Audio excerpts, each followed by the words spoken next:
The BBC third programme.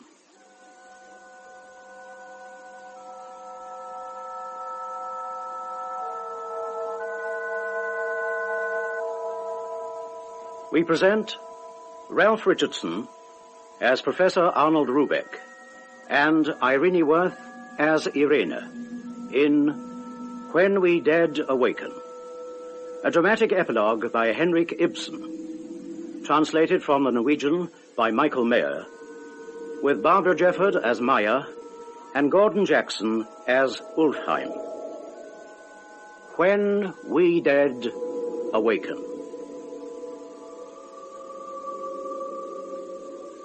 Outside the Spa Hotel at a watering place on the Norwegian coast.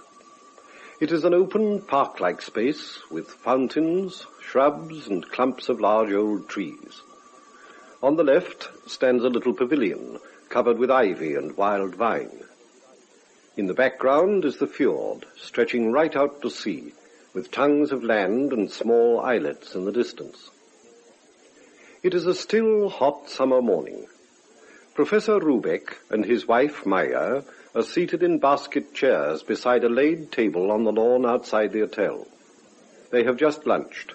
Now they are drinking champagne and seltzer, and each has a newspaper.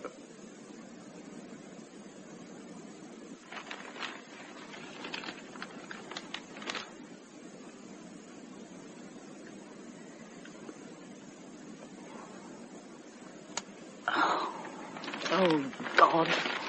Well, Maja, what's the matter with you? Just listen to the silence. Can you hear it? Hear what? The silence? I certainly can. Perhaps you're right, my dear.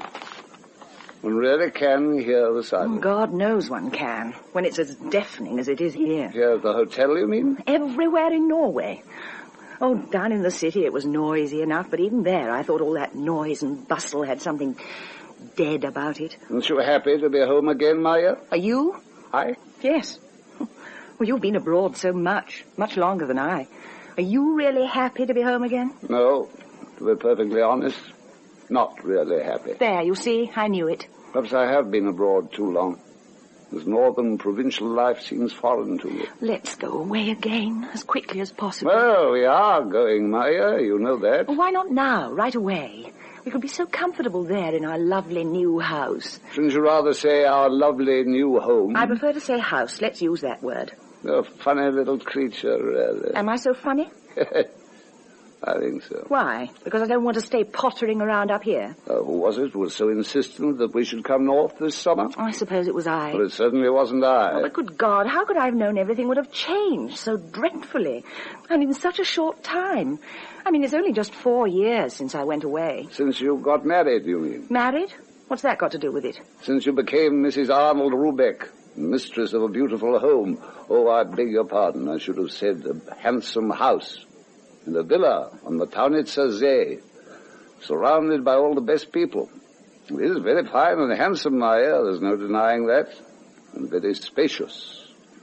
You don't have to sit in each other's laps all the time. No, we've got all the room we need. Exactly. You've grown used to a more spacious and luxurious way of life, and a more gracious society than you've been accustomed to at home. Oh, so you think it's I who've changed? Yes, Maja, I do. Not the people here? Oh, yes, they've changed too a little, no doubt. And not for the better. That I'm prepared to concede. I'm glad to hear it. Maja, do you know what I'm reminded of when I look at the people here and the way they live? No, what? Reminds me of that night we spent on the train. When we were coming up from the continent. You were asleep the whole time? Not the whole time. I noticed how silent it was at all the little places we stopped at. I heard the silence, like you, Maja. And then I realized we'd crossed the frontier. Now we were at home. I knew it because at every one of those little roadside halts the train stopped and stood quite still, though nothing ever happened. Why did it stop if there was no one there? Don't know. No one got off, no one got on. But the train stood there, absolutely silent, for minute after minute, as it might have been eternity. At every station I heard two men walking down the platform. One of them had a lantern in his hand, and they muttered to each other, softly, toneless. restlessly in the night. Yes, you're right. There are always two men who walk and talk together. About nothing. Never mind. You've only to wait until tomorrow, and the great steamer will come into the harbour, and we'll go on board and sail along the coast northward as far as we can go, right up to the Arctic. Yes, but then you won't see anything of the country and the people, and that's what you came for. I've seen more than enough. Do you think a sea voyage will be better for you? Well, it's always a change. All right, if you think it'll be good for you. Good for me. For me. Nothing the matter with me. Yes, there is, Rubek, and you know it. Well, my dear, what should be the matter with me? You tell me. You've begun to wander around restlessly as though you couldn't find peace at home or anywhere else. And you've begun to avoid people lately. Well, you've noticed that? Oh, no one who knows you could help noticing it. And I think it's such a pity you've lost your passion for work. That too? Well, you used to work all the time, day and night. You used to. But ever since you finished your masterpiece... Perhaps that's where it began to go wrong, Maja. What do you mean? When I completed my masterpiece. The Day of Resurrection is a masterpiece. Or was, when I first... No, it still is. It must be a masterpiece. Yes, Rubek, the whole world knows that. The world knows nothing. It understands nothing. Well, at least they can sense something. Something that isn't there. Oh, yes. Something I've never imagined. And that's what they all go mad about. What's the use of working myself to death to please them? Are you better occupied nowadays, churning out these portrait busts? Do you really think they're worthy of you? They're not ordinary portrait busts, Maja. Oh, yes, they are. These last 2 or 3 years, ever since you got that big group finished and out of the house. Nevertheless, they're not ordinary portraits. Believe me. What are they, then? There's something hidden within those faces. A secret meaning which people cannot see. Oh, really? Only I see it. I find it intensely amusing. Superficially, there are these striking likenesses, as they call them, at which people gape entranced.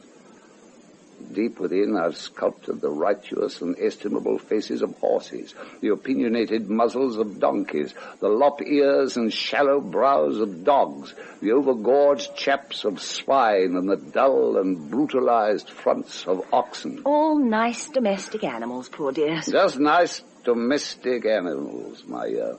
All the animals which man has corrupted in his own image, and which have corrupted him in return.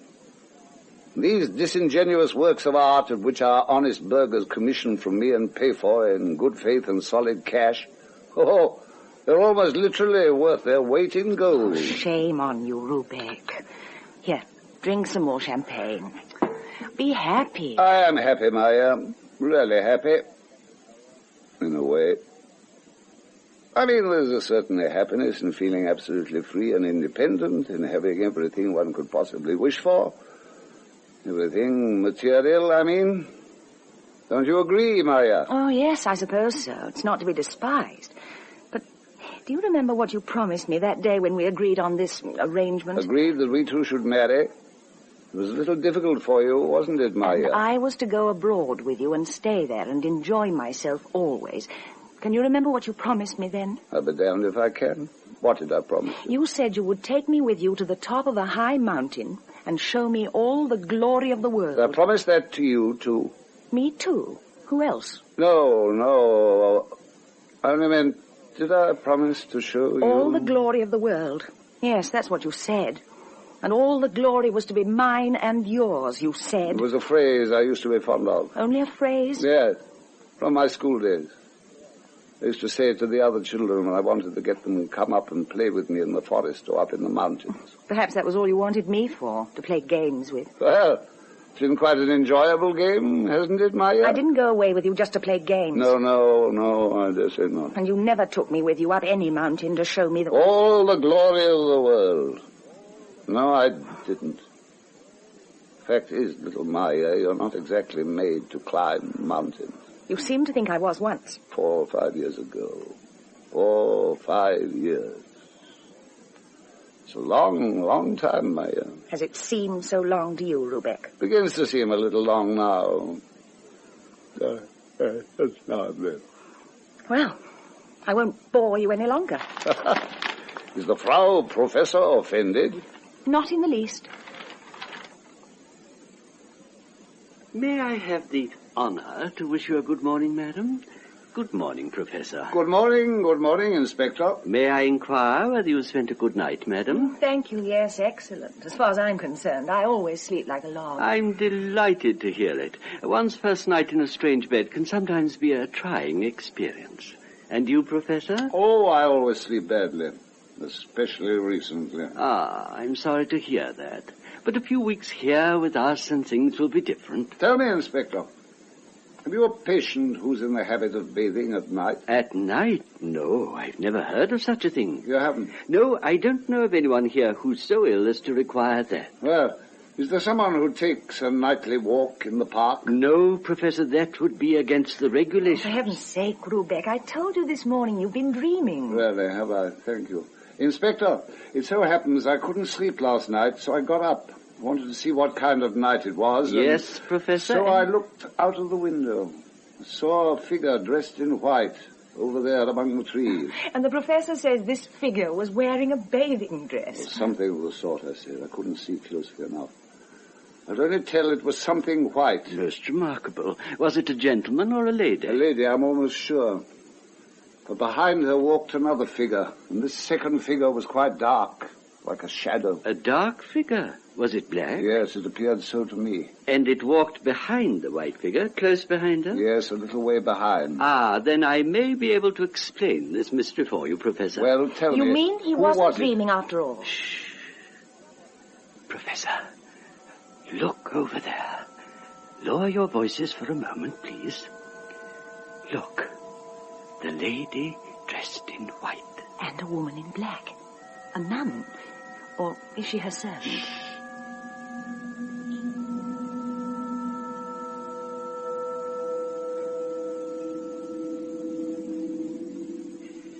It's all right. They've gone now. Who was that lady? A visitor who's rented that little pavilion over there. Is she foreign? I think she must be. They arrived here from abroad anyway, about a week ago. They've never been here before. She's the one I saw in the park last night. It must have been.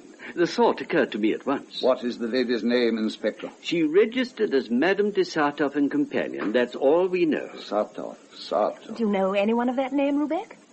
Oh, no one Sartov. That sounds Russian or Slavonic anyway. What language does she speak? When the two ladies talk together, they use a language I don't understand. But at other times she speaks good, honest Norwegian. Norwegian? Are you sure you're not mistaken? How could I be? I've talked to her several times. Only a few words. She's very reticent, but... But she spoke Norwegian. Good, pure Norwegian.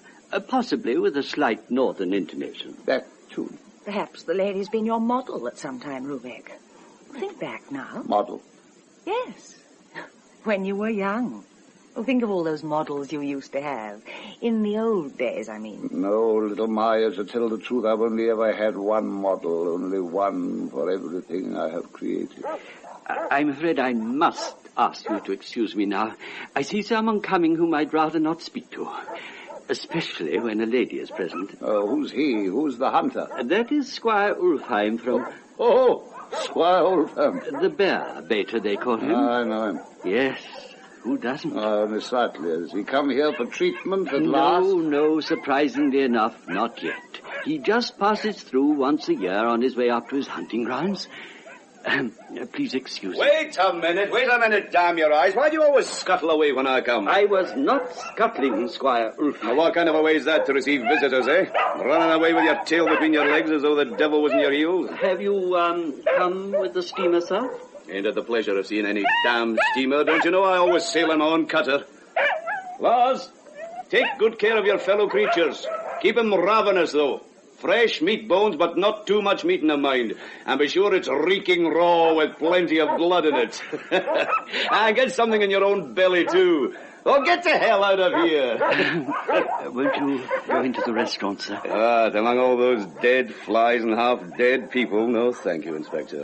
Well, just as you please. Just get the housekeeper to fix me up as usual. No stinting with the food, mind. And bring out your best aquavit. You can tell her that I, and Lars, will come and put the fear of God into her if she doesn't. We know that from your previous visits. Can I tell the waiter to bring you anything, Professor? Or something for Mrs. Rubek, perhaps? No, thank you, nothing for me. Nor for me. Very good. Now you really... really must excuse me. Death and damnation. This is fine company for a yokel like me to stray into. I beg your pardon? Isn't it Master Carver Rubek himself? We met once or twice socially last autumn I spent in this country. Yes, but that was years ago. And you weren't as famous then as I hear you've become now. So that in those days even a dirty bear-baiter dared to come within range of you. Well, I don't bite, even now. Do you really hunt bears? Bears for choice, ma'am. You don't mind if I sit down?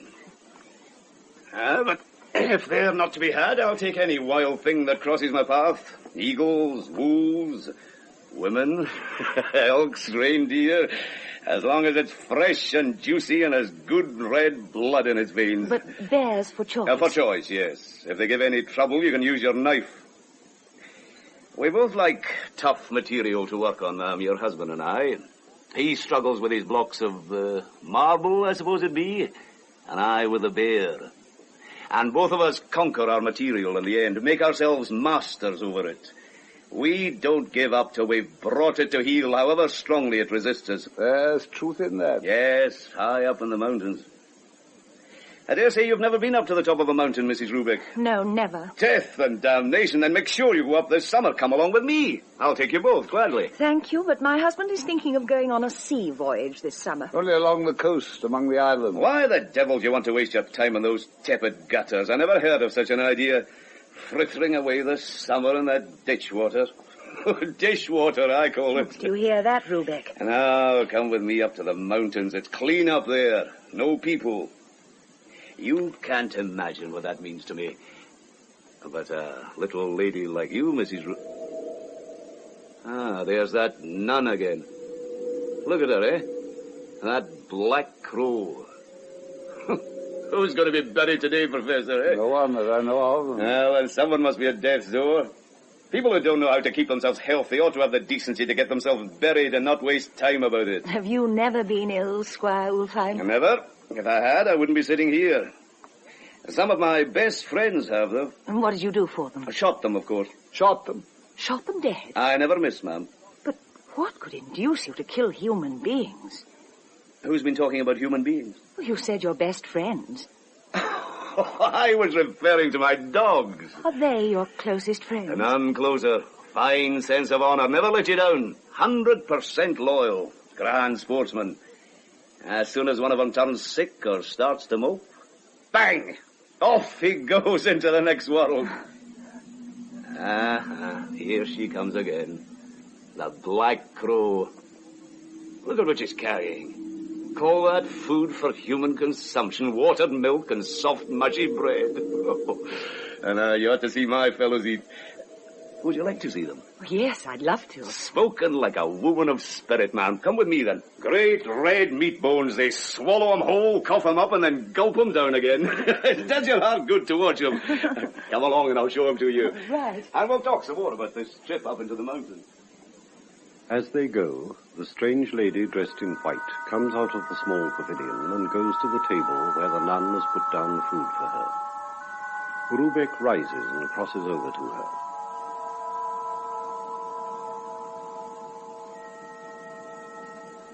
I recognize you, Irene. You've guessed, have you, Arnold? And you recognize me too, I see. That's different. Why is it different? You're still alive. Alive? Who was the other person, the one you had with you at the table? That was my wife. Indeed. Good, Arnold. No concern of mine, then. No, of course not. Someone you found after I died. After you? How do you mean? And the child. Our child is well. It has survived me and become famous and honored. Our child? Yes, that's what we called it. Yes, Irene, our child has become famous all over the world. You've read about it, I suppose. And has made its father famous. That was your dream. I owe everything to you. Everything. Thank you. If I had done as I should have done, Arnold. Yes? I should have killed that child. Killed it, did you say? Killed it before I left you. smashed it. Smashed it to pieces. You could never have done that. You wouldn't have had the heart. No, I hadn't that kind of heart then. But afterwards? Since then, I have killed it 1,000 times. In the daylight and in the dark. Killed it in hatred and revenge and agony. Tell me now, after all these years, why did you leave me? Vanish without a trace, nowhere to be found. Oh, Arnold, why should I tell you that now, when I'm dead? Was there someone else you had fallen in love with? There was someone who had no use for my love or my life any longer. Let's not talk any more about the past. Let us sit. Where have you been, Irene? All my efforts to find you came to nothing. I passed into the darkness, while our child stood transfigured in the light. Have you traveled? Yes, traveled through many countries. And what have you been doing, Irene? Well, now let me think. I have stood like a statue, naked, on a revolving platform in music halls. Made a lot of money. That was something I'd never done when I was with you, because you hadn't any. And I've been with men whom I could drive crazy. But that was something I'd never been able to do to you, Arnold. You had such self-control. You married two, didn't you? Yes, I married one of them. Who was your husband? He was a South American diplomat. It drove him crazy. He went mad. Incurably, hopelessly mad. It was amusing while it lasted. Where is he now? In a graveyard somewhere, with a fine big monument over him and a lead bullet rattling in his skull. Did he kill himself? Yes. He was kind enough to save me the trouble. Aren't you sorry he's dead, Irene? Sorry, who's dead? Von Satov. He wasn't called Satov. No. My second husband's name is Satov. He's Russian. Where is he? Far away in the Ural Mountains among his gold mines. He lives there? Lives. I think I've killed him, too. Killed? Killed him with a fine, sharp dagger I always take to bed with me. I don't believe you, Irene. It's true, Arnold, I promise you. You never had any children? Yes, I have had many children. And where are they now? I killed them. Now you're lying to me again. I killed them, I tell you, without a moment's pity, as soon as they entered the world. No, long before that. One after the other. There's another meaning in everything you say. I can't help it. Every word I say to you is whispered in my ear. I think I'm the only person who can guess that meaning. You should be the only one. Some string inside you has broken. Doesn't that always happen when someone dies? Oh, Irene, forget these wild ideas. You're alive. Alive. Alive. I was dead for many years. They came and tied me up. They tied my arms together behind my back. And then they lowered me into a tomb with iron bars across the door and padded walls so that no one up above could hear the shrieks of the dead. But now, slowly, I am beginning to rise from the dead. Do you blame me for this? Do you hold me guilty?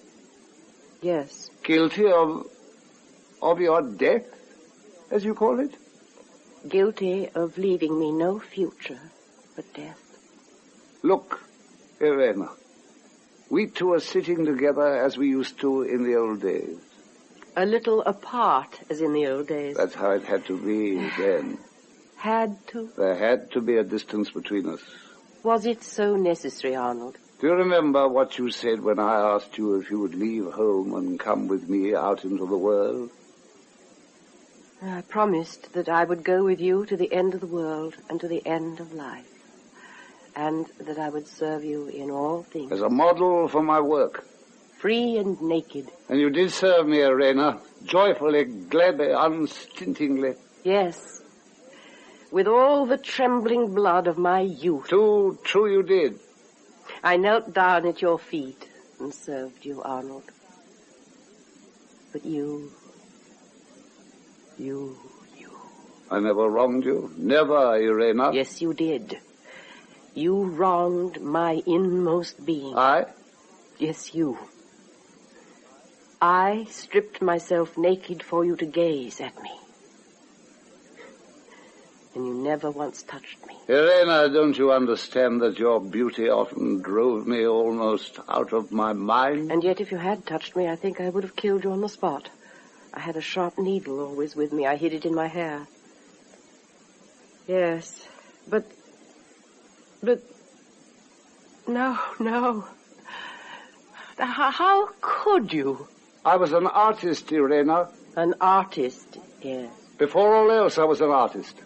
And I was sick with a longing to create the one great work of my life, which was to be called the Day of Resurrection.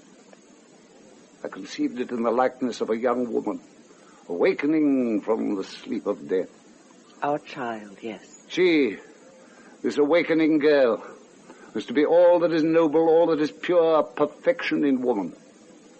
And then I found you. In you I saw all the things I wanted to express. And you agreed so gladly, so willingly. You left your family and your home and came with me. When you took me away, I felt just as though I'd become a child again. That is why I was able to use you. You and no one else. To me, it was something sacred and untouchable, fit only to be worshipped. I was still young then, Irene. I was convinced that if I touched you, if I desired you sensually, my vision would be profane, so that I would never be able to achieve what I was striving after. I still think there was some truth in that.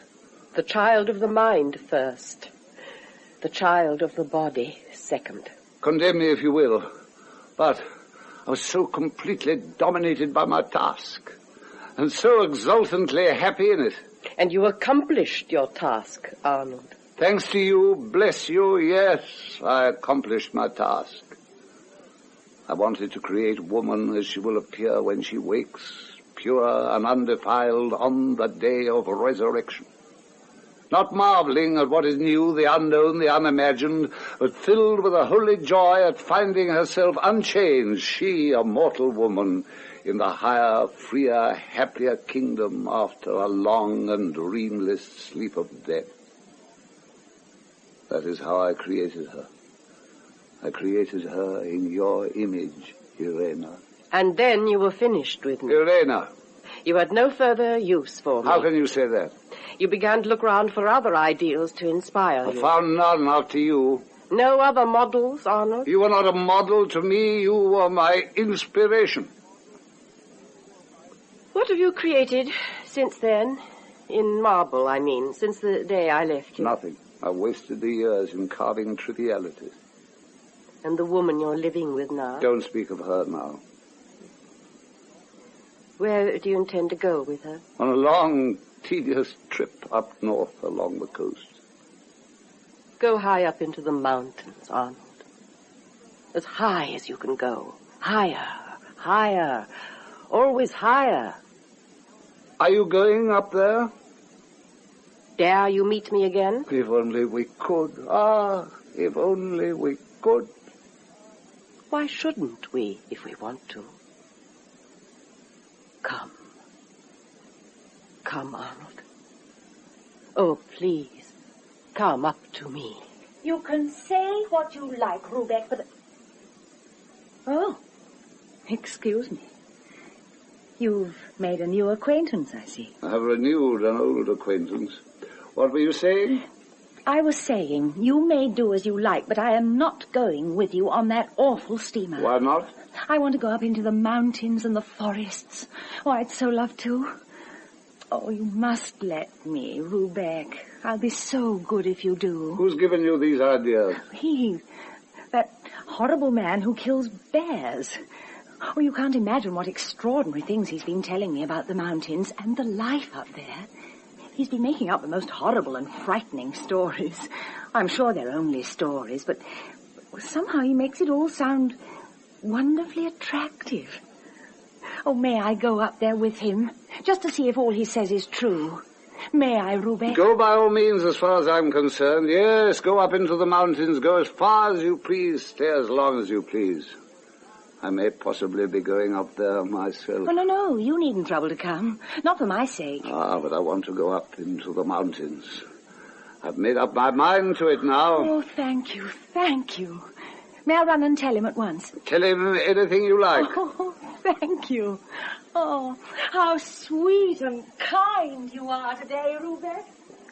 Shall we meet up there, then? Yes, we shall meet up there. I've been looking for you for such a long time. When did you begin to look for me, Irene? From the moment I realized I'd given you something I couldn't do without, Arnold, something one should never part with. Yes, that is true. You gave me 4 years of your youth. More. I gave you much more than that. I was too prodigal. Yes, you were prodigal, Irene. All your naked beauty you gave me. To gaze at. And immortalize. For your own glory. And for the child. For you, too, Irene. You've forgotten the most precious gift I gave you. The most precious? What gift was that? I gave you my soul, young and alive, and left myself empty, soulless. Don't you see? That's why I died, Arnold.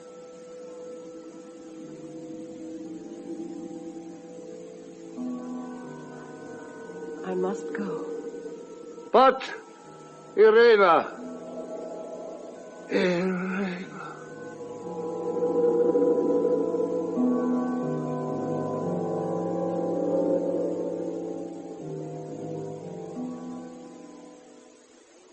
A mountain health resort.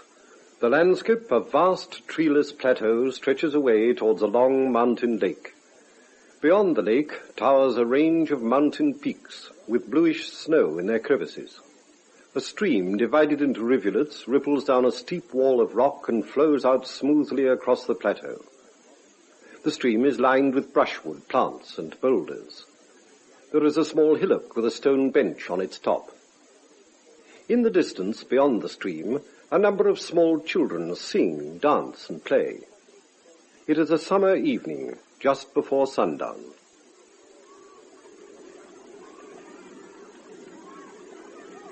Hello? Hello? Hello? Oh, I've been looking for you everywhere, Rubek. You come from the hotel? Yes, a moment ago. Ugh, that fly trap. You didn't come down for lunch, I noticed. No, we had ours in the open, under the sky. We? Who are we? I am that awful bear baiter. Oh, him. Yes, and tomorrow we're going out again, at dawn. After bears? Yes, off to kill Bruin. You found any tracks? One doesn't find bears as high up as this, didn't you know? Where, then? Far down in the valleys where the forests are thickest, where people from the towns can't go. You two are going down there tomorrow? Yes, that's what we've decided. Oh, we may even go this evening, if you've no objection. I? No, far from it. Lars, his servant, will be coming with us, of course, with the pack. I'm not interested in Mr. Lars and his pack.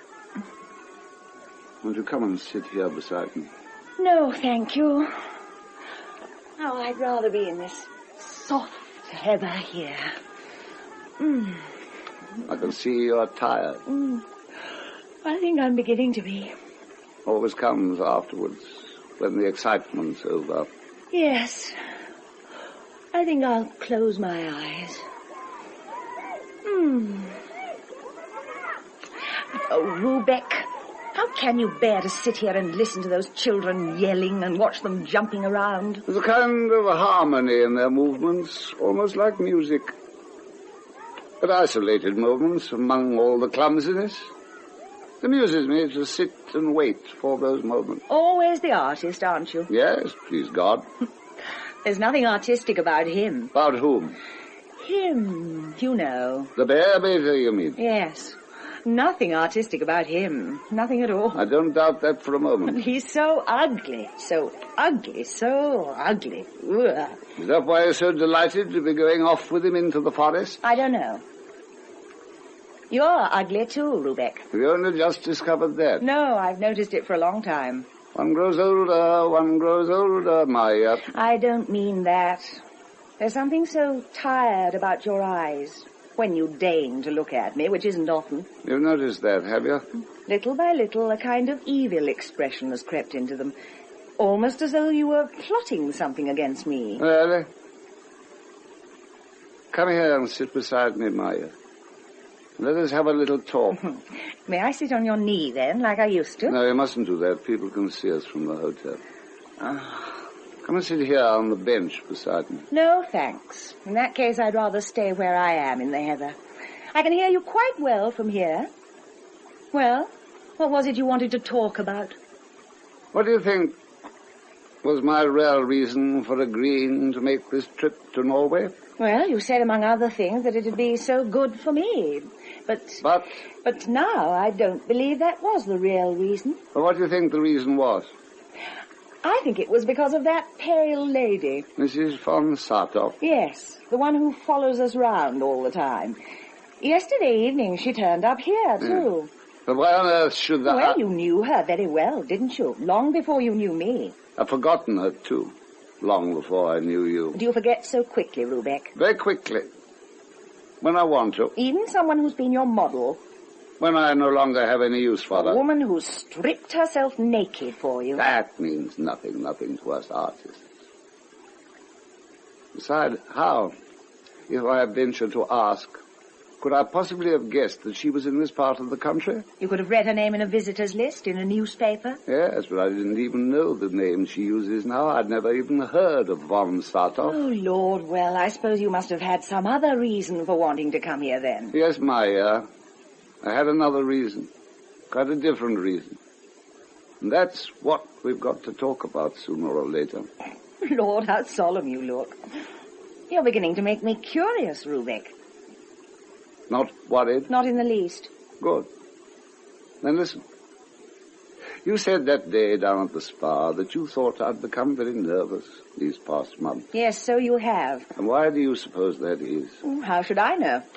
Perhaps you've grown tired of being continually together with me. Continually? Yes. We've lived together down there for 5 whole years, just the 2 of us, and have hardly ever been away from each other for an hour. Just we 2, all by ourselves. Well? You don't like being with people, Rubek. You prefer to be by yourself and think your own thoughts. And I can't talk properly to you about what interests you, about art and all that. God knows I don't care very much for it either. Poor Maja. So we spend most of our time sitting by the fire and talking about your interests. Lord, I've no interests to talk about. Well, perhaps they are rather trivial. Still, time passes, Maja. Time passes. True enough. Time passes. It's running away from you, Rubek. I suppose it's that makes you so uneasy. Yes. And so restless. No. I can't stand this miserable life much longer. If you want to be rid of me, just say so. What on earth are you talking about? Be rid of you? Yes, if you want to be finished with me, say so straight out and I'll go at once. You and I can't possibly go on living this kind of life together. Well, then, obviously. There's no then, obviously, about it. Because we 2 can't go on living together as we are, it doesn't necessarily follow that we have to get divorced. Just separate, you mean? That isn't necessary either. Well, out with it. What do you want to do with me, then? What I feel so keenly, almost painfully, is the need of someone who is really close to me. Aren't I, Rubek? Not in that way. I must live with someone who can make me complete, supply what's missing in me. Someone who is one with me in everything I strive for. Yes. In big things like that, I can't be of any help to you. And God knows I haven't any desire to be either. I know that only too well. That isn't what I had in mind when I married you. I can see you're thinking of someone else. Indeed. I didn't know you were clairvoyant. Oh, I know you so well, Rubek, too well. And perhaps you can also see of whom I am thinking. Indeed I can. Well, please tell me. You're thinking of that model you once used. You know, the people down at the hotel think she's mad. Oh, what do the people down at the hotel think about you and your friend the bear beta? That has nothing to do with it. It is that pale lady you're thinking of, isn't it? Exactly. Of her. I thought I no longer had any use for her. And anyway, she left me. Vanished. Just like that. You took me as a kind of makeshift? More or less, yes, to be quite frank, Maja, dear. For a year or 18 months, I've been alone, brooding in solitude. I'd put the final touches to my work. Resurrection was exhibited all over the world. It brought me fame, all the glory I could wish for. But I no longer loved my own work. Flowers and incense that were showered on me nauseated me, drove me to despair, so that I wanted to flee into the depths of the forest. Then, you know what I did? Yes. You decided to do portrait busts of ladies and gentlemen. On commission, with animal faces behind the masks. They got them thrown in, free, gratis. But that isn't what I mean. Well, what do you mean? I mean, it came to me then that all this talk about the task of an artist and the vocation of an artist was empty, hollow, and meaningless. But what would you have put in its place? Life, Maja. Life? Yes. I thought that life in sunshine and beauty was worth far more than wasting one's years in a raw, damp cellar, wearing oneself to death, wrestling with lumps of clay and blocks of stone. Yes, I've always thought so, too.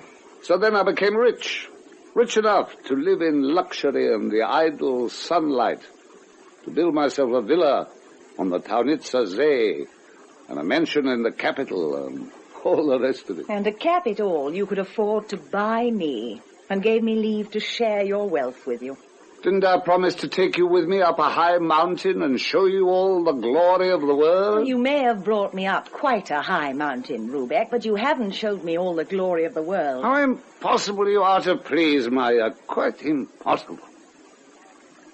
But can you guess what really has driven me to despair? Yes.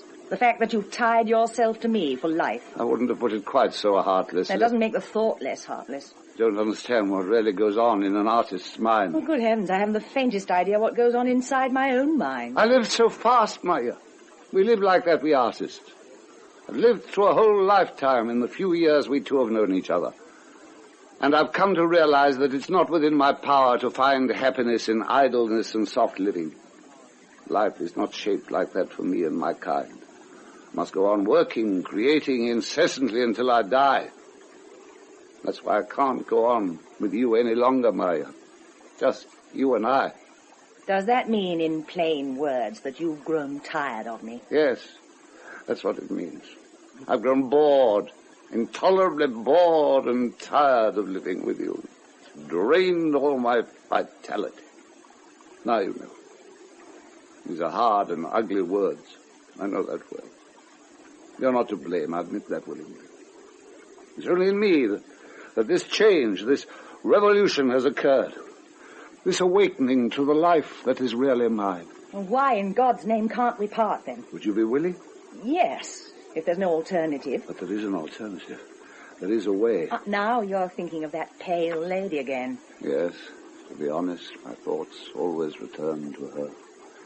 Ever since I met her again. I want to tell you a secret, Maja. Well? In here, Maja, in my breast, I keep a small casket with a lock that cannot be picked. In that casket, all my visions lie. When she left me and vanished from my life, the lock of that casket snapped shut. She had the key, and she took it with her. You, my poor Maja, you had no key. So everything in it lies unused. And the years passed, and all that wealth lies there, and I cannot touch it. Then get her to unlock it for you. Maja. Here she is. No doubt it's because of this little casket that she's been following us. I never mentioned a word of this to her. Never. But, my dear Rubek, is it worth making all this fuss and bother about such a simple matter? You call this a simple matter? Well, certainly I do. You go to whoever you need the most. I shall always be able to find somewhere. Where? Well, I could move out to the villa if necessary. But it won't be. Our townhouse is very large. With a little give and take, there should be room enough in it for 3. Do you think that could work in the long run? Lord, if it doesn't work, it doesn't. We won't get any further by discussing it. But what shall we do if it doesn't work, Maja? Then you and I will simply go different ways. Part. I shall find something new somewhere. A place where I can be free. Free. Free. Oh, you needn't worry about me, Professor Rubek. Look, there she is. Where? Over there, pacing along like a statue. She's coming this way. Isn't she the incarnate image of the resurrection? Why did I ever let her go? Drive her into the darkness, change her into a fool that I was. Fool. What does all that mean? Nothing. Nothing that you would understand. Go down and talk to her, Rubek. Alone. Where will you go? From now on, I shall go my own way. Professor Rubek is up there, waiting for you, madam. What does he want? He wants you to help him open a casket, which is jammed shut. Can I help him with that? He says you're the only person who can. Well, then I'd better try. Yes. Do, madam. Please do. She said you've been waiting for me. I have been waiting for you. For years. Without knowing it. I couldn't come to you, Arnold. I was lying down there, asleep. A long, deep sleep, full of dreams. Ah, but now you have awakened, Irene. The sleep is heavy in my eyes still. The day will dawn, the sun will shine for both of us. You will see. Never believe that. Do believe it, I know it. Now I have found you again. Risen? Transfigured. Only risen, Arnold, not transfigured. Let us sit down. Where have you been all day, Irene? Far away. In the dead country, yonder. You haven't your friend with you today, I see. My friend keeps a close watch on me all the time. How can she? Oh, she can. Wherever I go. She never lets me out of her sight. Until one fine sunny morning, I shall kill her. Do you want to kill her? Oh, yes. If only I could. Why? Because she's a witch. Do you know, Arnold, she's turned herself into my shadow. Well, we all have to have a shadow. I am my own shadow. Can't you understand that? Yes, Irene. I understand. Why do you sit there with your eyes turned away from me? I dare not look at you. Why don't you dare to look at me any longer? You have a shadow that torments you, and I are conscious. Ah, at last. Irene, what is it? It's all right. Now they let go of me, for a moment anyway. Now we can sit down and talk as we used to. If only we could talk as we used to. I am here, sitting beside him. Now I have come back to you from a far country, Arnold. Yes, from an endless journey. Come home to my Lord and Master. To ourselves. To our own selves, Irene. Have you waited for me every day? How could I dare to wait for you? No, I don't suppose you did. You never understood a thing. Was it really not for someone else that you disappeared so suddenly? Couldn't it have been for you, Arnold? But I don't understand. When I had served you with my soul and my body, and the sculpture stood there finished, our child, as you called it, I laid at your feet the dearest sacrifice I could offer. I blotted myself out forever. And left my life a desert. Exactly. I wasn't going to allow you to create again, ever. Once you had created this child of ours, our only child. Was it jealousy that made you do this? No. Hatred, I think. Hatred? Hatred of me? Yes, of you. Of the artist who lightly and casually took a warm, living body, a young human life, and tore the soul from it because you needed it to create a work of art. You say that? You who shared my work so ardently with such a high, holy passion?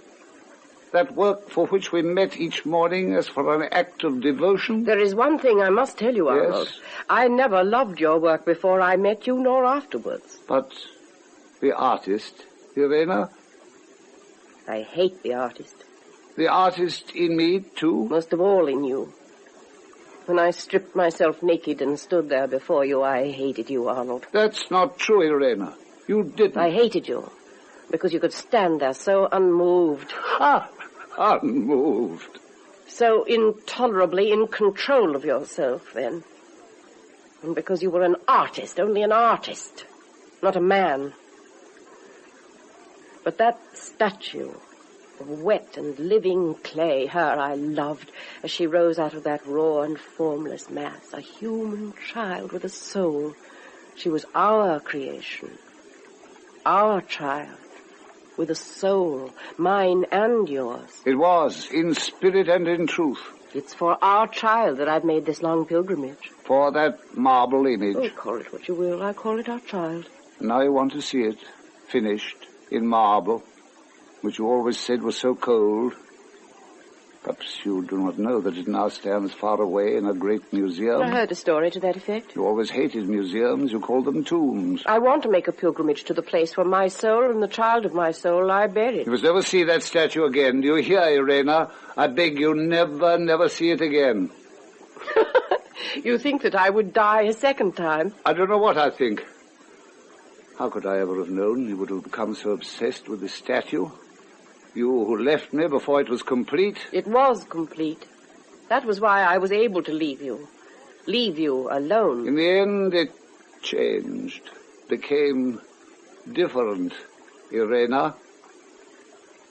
Arnold, have you harmed our child? Harmed? I'm not sure what you would call it. What have you done? I'll tell you. If you'll promise to sit and listen calmly. And you mustn't look at me while I tell you. I promise. Now tell me. When I found you, I knew at once how I should use you. You were to be my masterpiece. I was young then, with no experience of life. I envisaged resurrection as something perfect and beautiful. A pure young girl, unstained by life, awakening to the light and glory without having to free herself from anything ugly or unclean. And that is how I stand there now? Not quite like that. Not quite? Don't I stand there as I always stood before you? In the years after you left me, I gained experience and knowledge. I began to envisage the day of resurrection as something bigger, something more complex. That small, round pedestal in which your statue stood erect and lonely, that was no longer big enough to hold all that I now wanted to express. Well, go on. I portrayed what I saw with my own eyes in the world around me. I had to. I had no choice, Irene.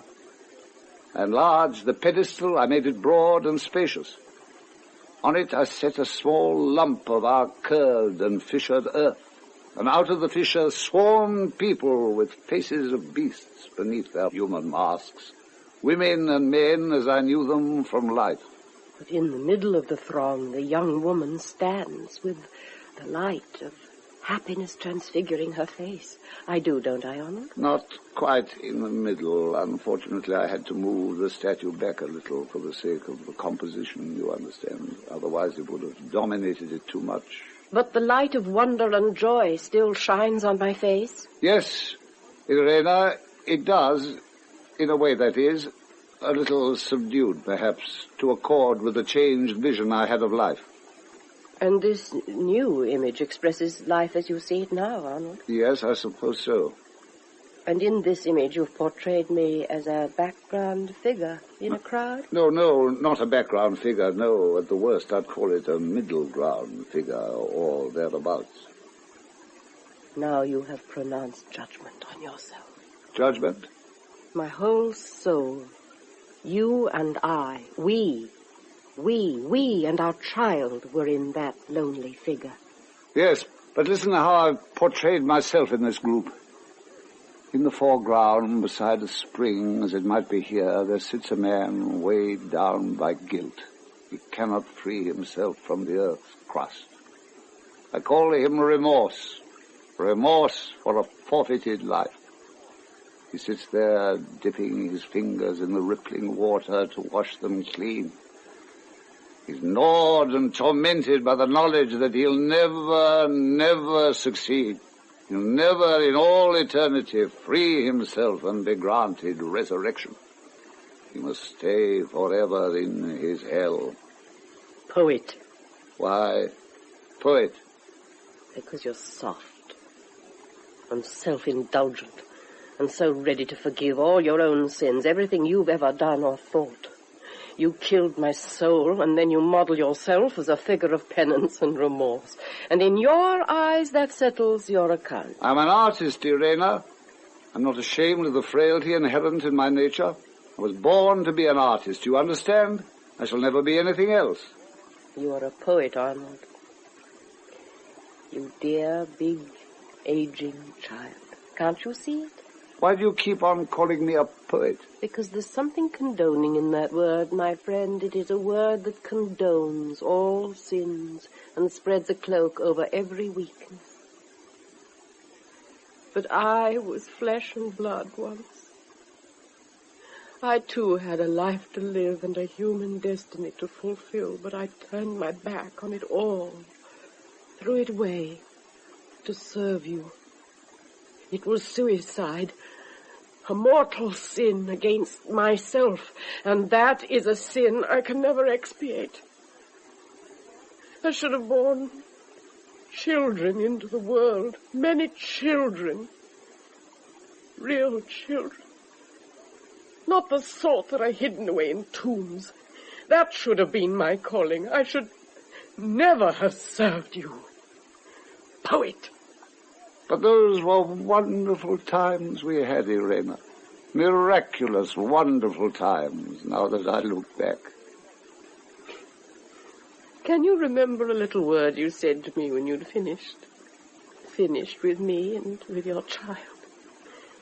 Do you remember that little word, Arnold? Did I say something to you? You still remember now? Yes, you did. Can't you remember it any longer? No, I can't say I do. Not at the moment, anyway. You took both my hands and pressed them warmly. I stood there breathless, waiting. And then you said, I'm deeply grateful to you, Irene. This, you said, this has been an inspiring episode in my life. Episode? That's not a word I'm in the habit of using. Episode was the word you used. Well, perhaps I may have. But so it was, really, an episode. At that word, I left you. You take everything to a heart so, Irene. Yes, perhaps you're right. Let's forget these things of the heart. Look, Arnold. Look at the petals of this wild rose. I throw them onto the water of this stream, and they become birds. Our birds swimming. What kind of birds are they? Oh, can't you see they're flamingos? Red, like roses. Flamingos don't swim. They only wave. All right, they're not flamingos, then. They're gulls. Oh, yes. Red-billed gulls, I expect. And if I throw these green leaves into the stream, they're ships. Ships I'm sending after them. But there mustn't be any huntsmen on board. No, there are no huntsmen on board. Do you remember that summer when we sat like this outside the little farmhouse on the Taunitzer See? On Saturday evenings, when we'd finished our work for the week. We went out there by train and stayed over till Sunday. An episode, Arnold. You made birds swim in the stream then, too. Water lilies. White swans. Yes, swans. And I remember I fastened a big hairy leaf to one of the swans. A dock leaf, wasn't it? And it became Lohengrin's boat with a swan drawing it. How you loved that game, Oh, we played it so many times. Every Saturday, I think, the whole summer through. You said I was the swan who was drawing your boat. Did I say that? Yeah, I may well have. Look, see how the gulls are swimming down the river, Irene? And all your ships have run aground. Ah, but I've plenty of ships in reserve. There. Irene, I bought that little farmhouse on the Taunitzer See. Have you bought it? You often used to say you would if you could ever afford it. Well, eventually I was able to, so I bought it. Do you live out there now in our old house? No, I had it pulled down long ago. Built myself a fine big villa in this place, with a park round it. That's where where I usually spend the summer. So you and that other woman live out there now? Yes, when my wife and I aren't traveling, as we are this year. Beautiful, beautiful was life on the Taunitzer See. And yet, Irene. And yet, we let all that beauty slip from our grasp. Is it too late to find it again? Look, Arnold. The sun is setting behind the mountains. See how redly it shines on all the heather. It's a long time since I watched the sun set on the mountains. Or the sunrise? Don't think I've ever seen the sunrise. I once saw a miraculously beautiful sunrise. Did you? Where was that? High, high up on a dizzy mountaintop. You enticed me up there and promised me you'd show me all the glory of the world. Well? I did as you told me. Followed you to the mountaintop. And there I fell on my knees and worshipped you and served you. Then I saw the sunrise. Would you like to come and live with us in the villa down there? With you and that other woman? With me, as in the days when we created together. You can unfasten all the locks that have snapped shut inside me. Will you, Irene? No. I haven't the key any longer, Arnold. You have the key. You're the only one that has it. Help me to start living again. Empty dreams. Idle, dead dreams. Our life together cannot be resurrected. Then let's go on with our game. Our game, yes. Let us get on with our game. Huh? Here comes little Maja and her bear beta. You're a lady, yes. Or his. Good night, Professor. Dream about me. I'm going off on an adventure. In quest of what? Life. Real life. No substitute. You too, Maja, dear. Yes. I made up a song about it. It goes like this. I am free. I am free. I am free. No longer imprisoned. I'm free. I can fly like a bird. And I'm free.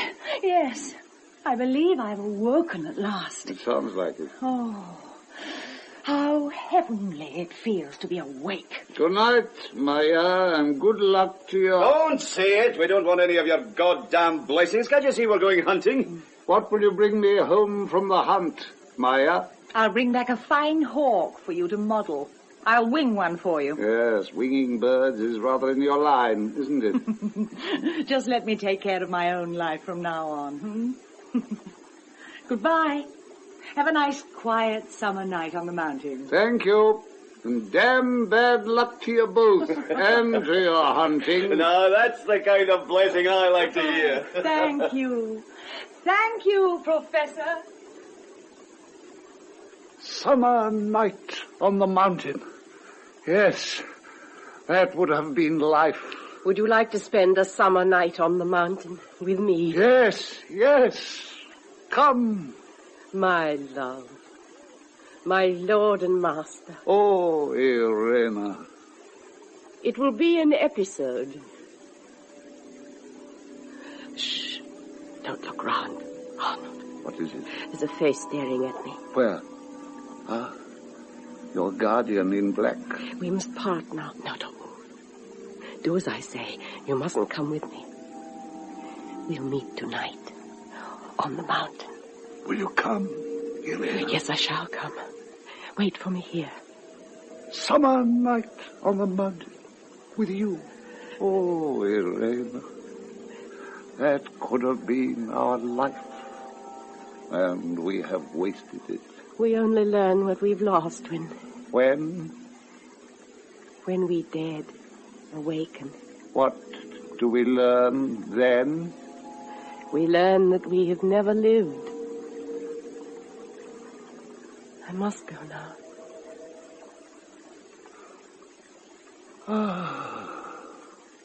I am free, no longer in prison. I'm free. I can fly like a bird and I'm free.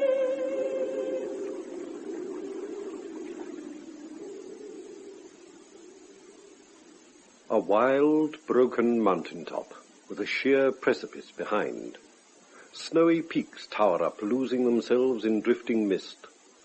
On a scree stands an old, tumble-down hut. It is early morning.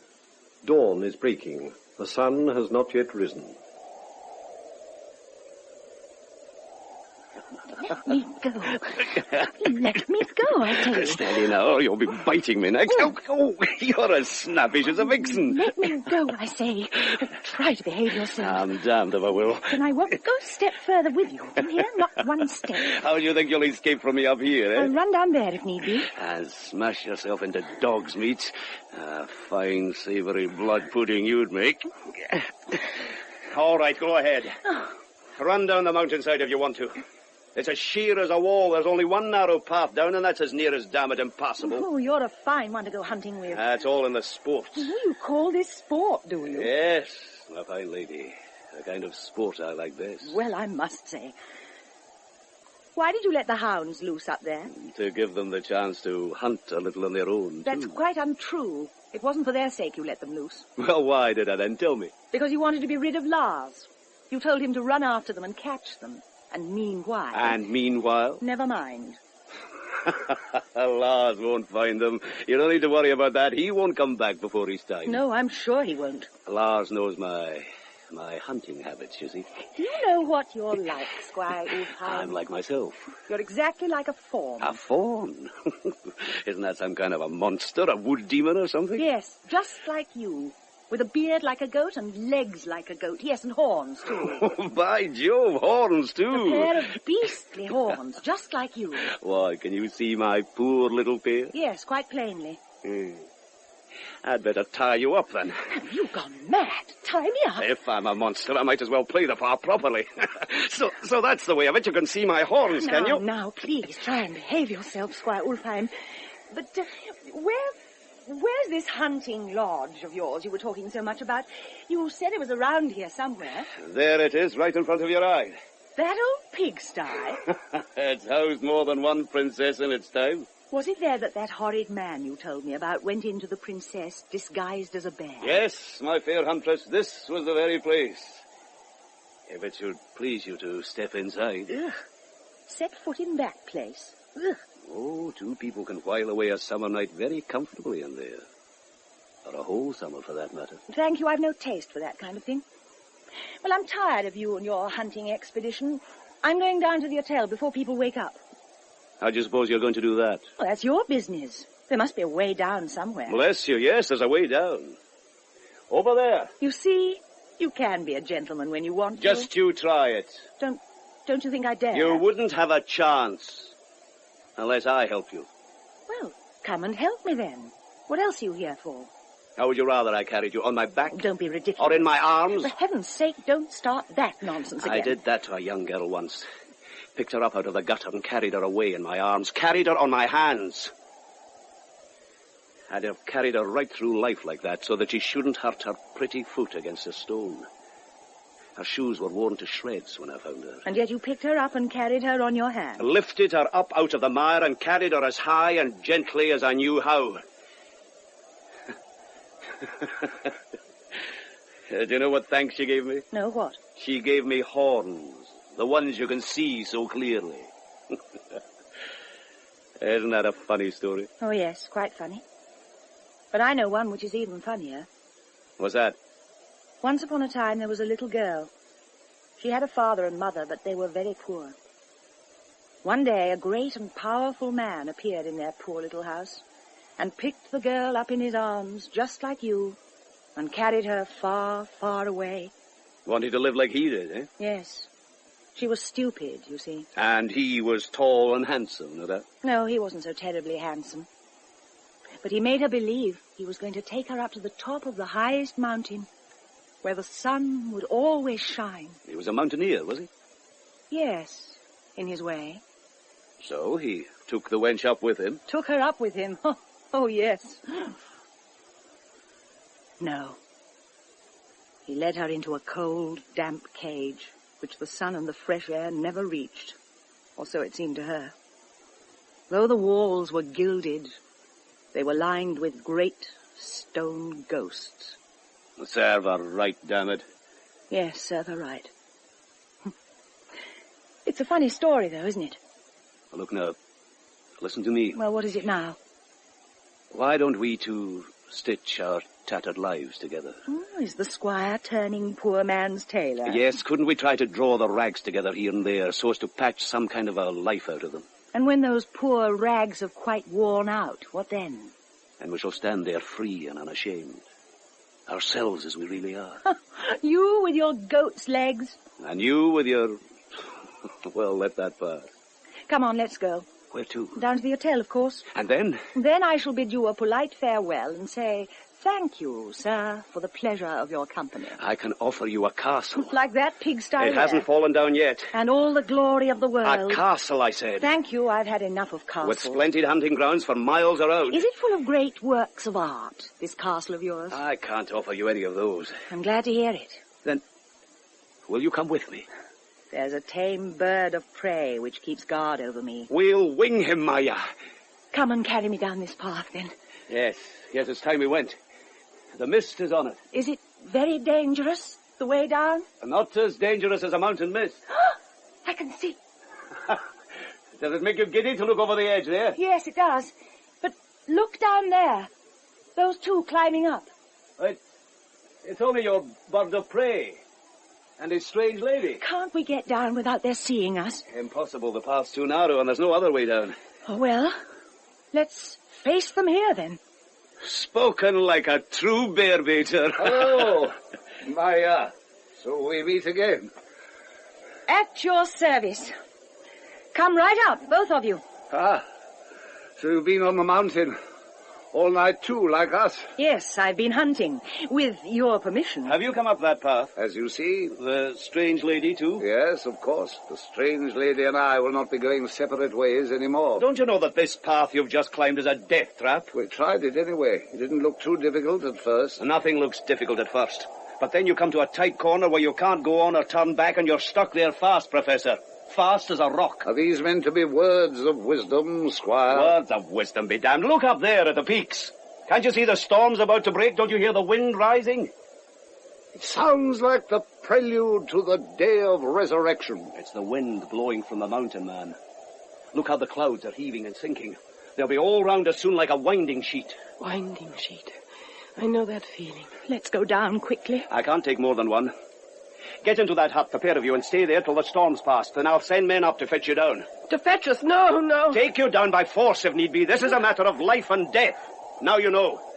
Come on now, you, Maja. Don't be afraid, trust me. Oh, get me down. Get me safely down. You wait in the hut till they come with the ropes to fetch you. Did you hear that, Arnold? They're coming up here to fetch me. Men coming here. Be calm, Irene. And she, the one in black, she'll come, too. She must have missed me long ago by now. She'll take hold of my arms, Arnold, and put me in the straitjacket. She's got it with her in the trunk. I've seen it. No one will be allowed to touch you.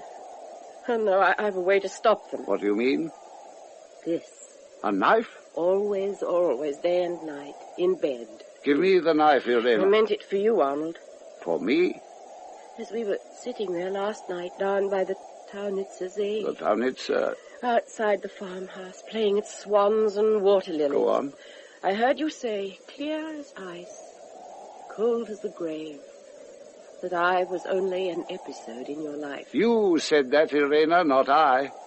I took out my knife. I was going to stick it in your back. Why didn't you?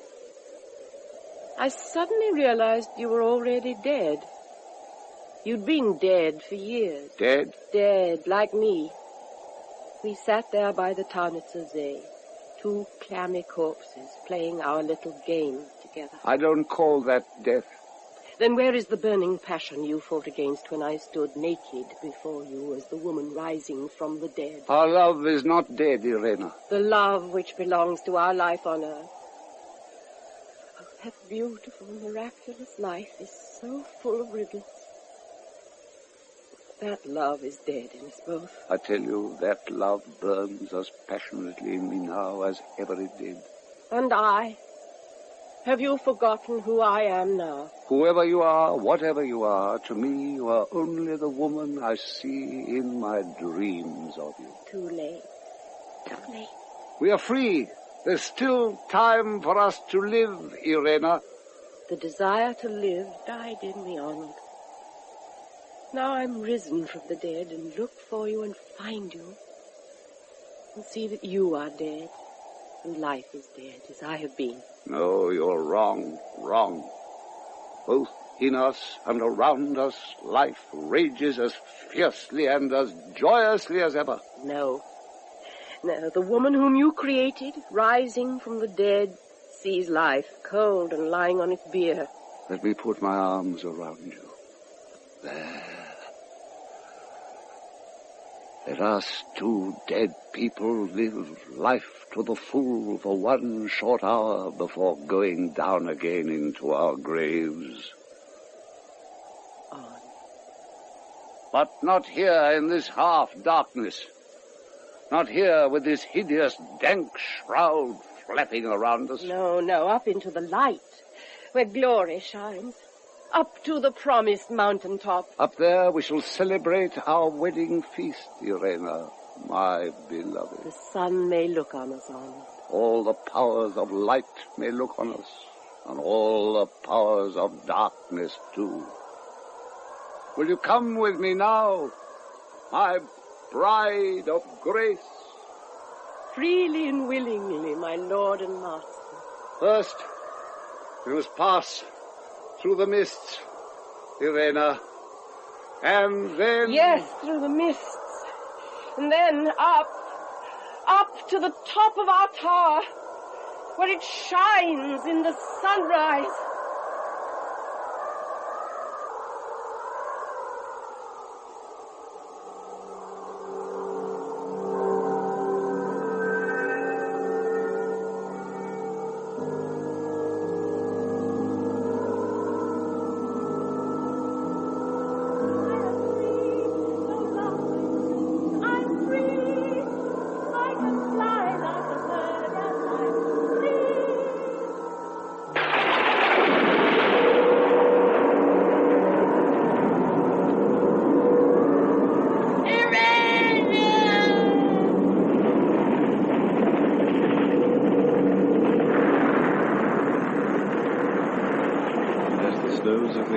Bury them. The woman dressed in black, who has seen their end, makes the sign of the cross in the air before her. Peace be with you, both.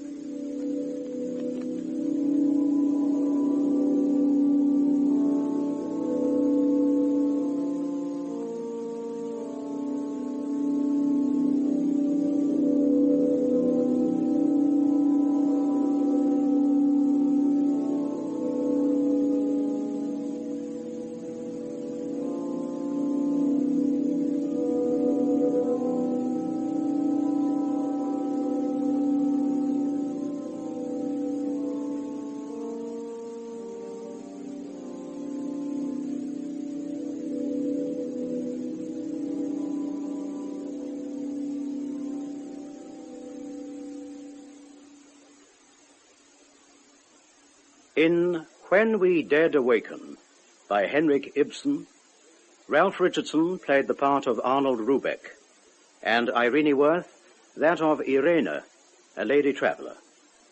Barbara Jefford played the part of Maja, and Gordon Jackson, Squire Ulfhejm. The inspector at the Spa Hotel was played by James Thomason, the nun by Grizelda Hervey, and the scenes were set by Charles Simon. The play was translated from the Norwegian by Michael Mayer, and the music was composed by John Baker at the BBC Radiophonic Workshop. The play was produced by John Tydeman.